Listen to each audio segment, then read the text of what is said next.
so we're here at South by Southwest with Shaun Inman.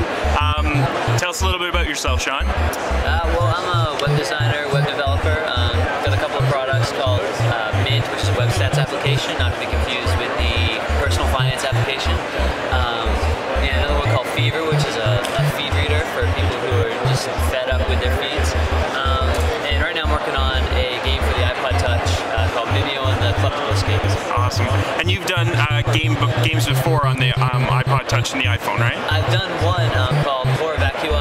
Any Latin viewers out there, forgive me for my pronunciation. And yeah, that actually started as a homebrew game for the Wii console. Cool.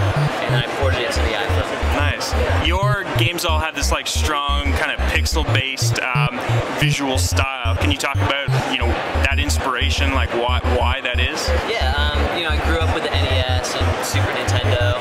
My first like major purchase as not even as a young adult, like when I was like 13 or 14, was the Super Nintendo. Saved up for an entire year because I had my subscription to Nintendo Power. Yeah. Knew it was coming out, and we went the day it came out to Toys R Us. My dad, we bought it. Got that in Pilot Wings. Actually, I got Final Fight first. Awesome. My parents made me return it because I threw my TV remote and I busted it.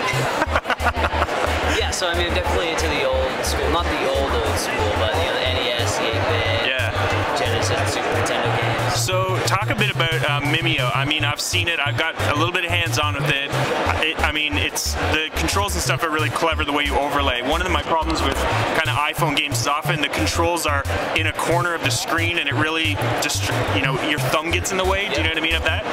So can you talk a bit about the game and about like how it works? You know what I mean? Like the kind of premise and also the controls. Okay, so I still haven't quite figured out the narrative of the game yet. Sure. But it's a Mario clone. Okay. And the story is kind of like there's a demiverse. So there's these two universes that share 32 bits between them. And one of them is ruled by this evil Kleptopus King, an 8-bit octopus with an inferiority complex. And he finds a portal into Mimeo's universe. It sucks all the bits out. Okay. So Mimeo has to go into the Kleptopus King universe and retrieve all the bits. And so when you end up in the game world, you start out and you're just like a 2-bit Mimeo, 2-bit graphics, black and white. And then you go through the game and you collect bits, and then you collect carts that are styled like the old school game consoles. First cart you collect is a Game Boy cartridge, then you collect an NES cartridge, and then a Super Nintendo cartridge. And every time you do that, the resolution upgrades, visually and the audio resolution.